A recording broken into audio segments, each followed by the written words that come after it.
নিরামিষ ফুলকপি রান্নার রেসিপি। এইভাবে রান্না করলে স্বাদ জিভে লেগে থাকবে। একঘেয়ে ফুলকপি খেয়ে যখন আর ভালো লাগছে না, অবশ্যই একবার এইভাবে রান্না করে দেখুন। আশা করছি পরিবারের সকলেই ভীষণ পছন্দ করবে। রান্না করা একেবারেই সহজ আর খেতে দুর্দান্ত স্বাদের হয়।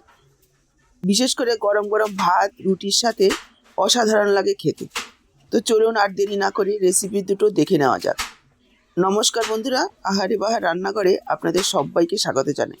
আমি আজকে আপনাদের সাথে দুটো নিরামিষ ফুলকপি রান্নার রেসিপি শেয়ার করব।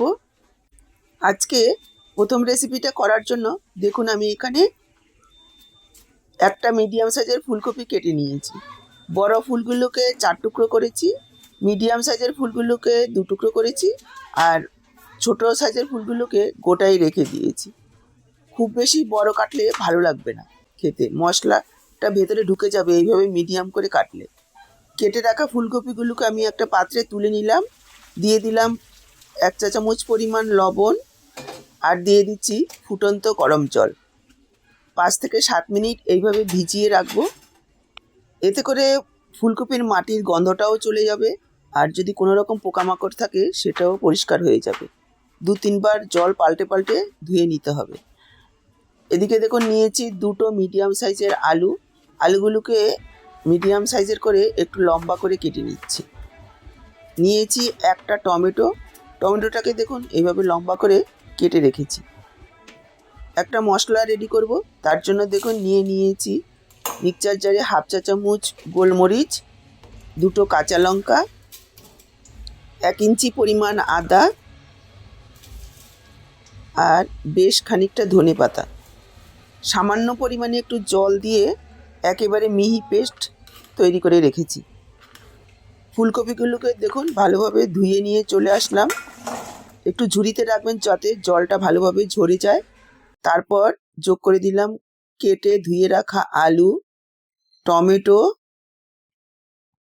দিয়ে দিচ্ছি পেস্ট করে রাখা মশলাটা, দিয়ে দিচ্ছি পরিমাণ মতো লবণ, ছোট 1 চা চামচ হলুদ গুঁড়ো, 1 চা চামচ ধনের গুঁড়ো, 1 চা চামচ জিরের গুঁড়ো, আর দিয়ে দিচ্ছি 2 টেবিল চামচ বেসন।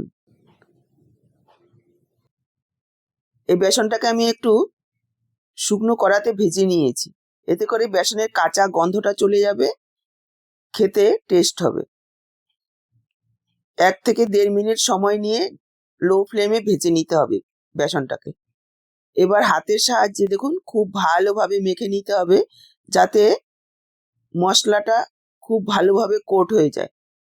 বেসন দেওয়ার কারণে যদি খুব বেশি শুকনো মনে হয়, হাতে সামান্য পরিমাণে একটু জল দিয়ে মেখে নিতে হবে। দেখুন ভালোভাবে মেখে নিয়েছি, প্রায় 10 মিনিট রেখে দিয়েছি।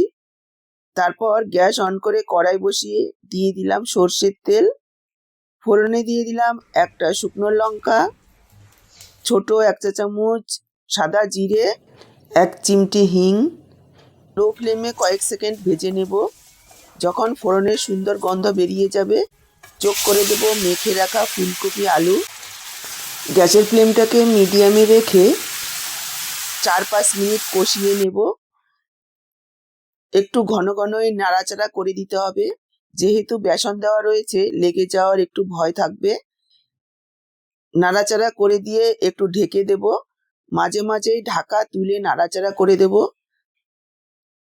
হিং দেওয়ার সময় খেয়াল রাখবেন যাতে হিংটা পুড়ে না যায়। গ্যাসের ফ্লেমটাকে লোতে রেখে তারপর ফোড়নটা দেবেন, এতে করে আর পুড়ে যাবে না। দেখুন প্রায় 5-6 মিনিট সময় নিয়ে খুব ভালোভাবে কষিয়ে নিয়েছি। এবার আমি যোগ করে দিচ্ছি 1 কাপ পরিমাণ জল।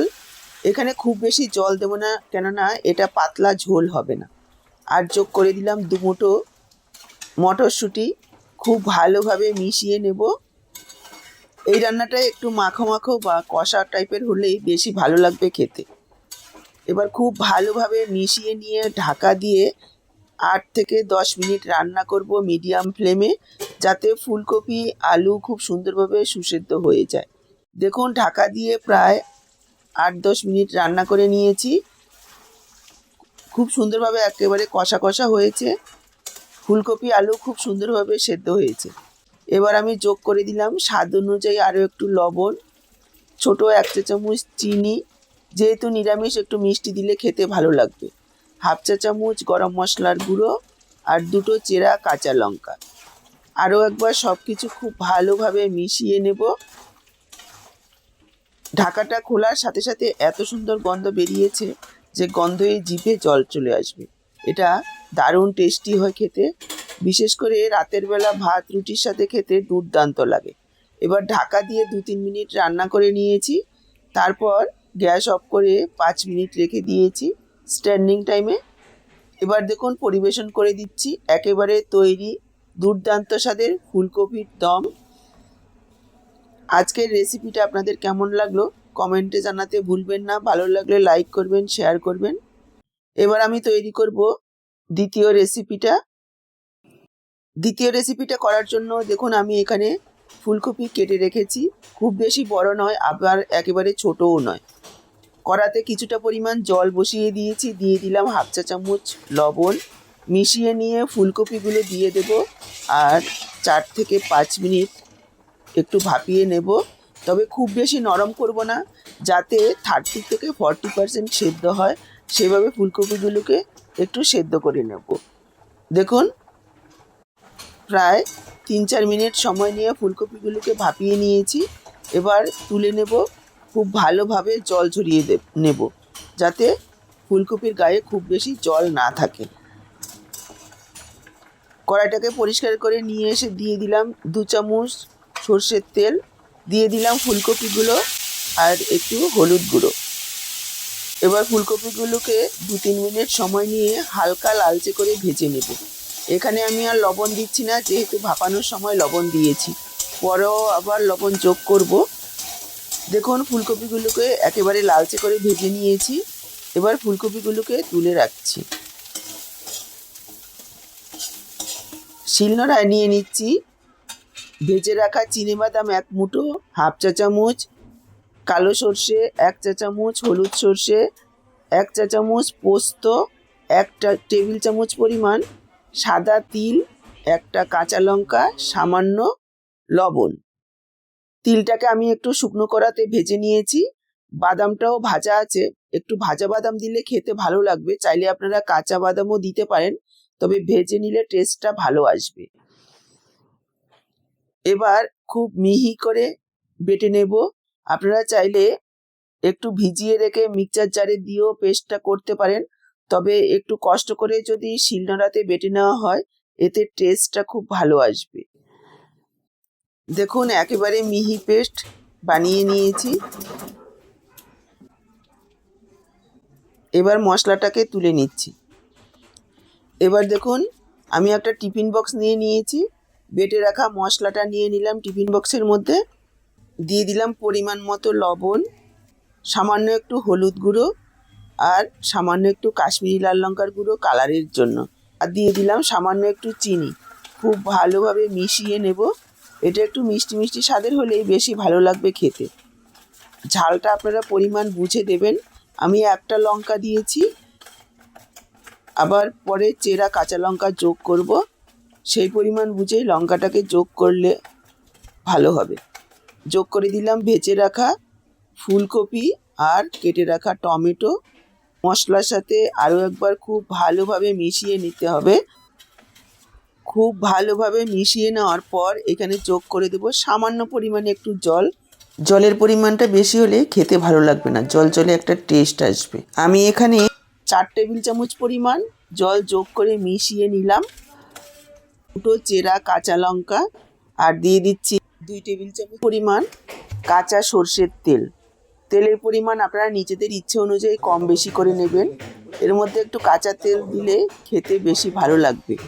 এবার কড়াতে দেখুন কিছুটা জল বসিয়ে একটা স্ট্যান্ড বসিয়ে দিয়েছি, তার উপরে বসিয়ে দিলাম টিফিন বক্সটা।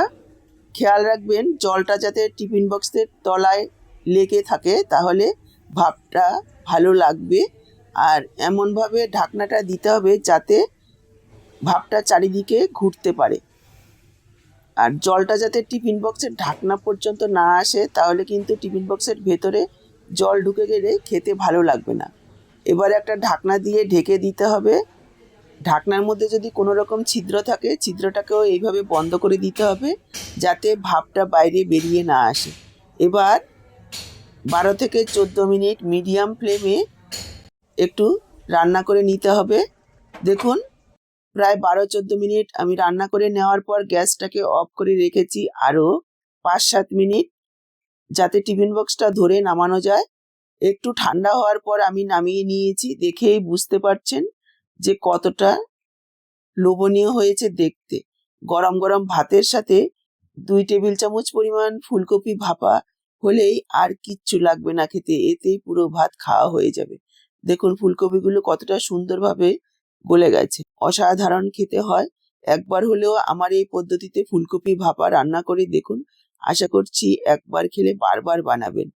যারা কোনোদিন খাননি ফুলকপি ভাপা, একবার হলেও এইভাবে খেয়ে দেখবেন আর কমেন্টে জানাবেন আপনাদের কেমন লাগলো। আজকে নতুন স্বাদে ফুলকপির দম আর নিরামিষ ফুলকপির ভাপা যদি আপনাদের ভালো লেগে থাকে অবশ্যই লাইক করবেন, শেয়ার করবেন।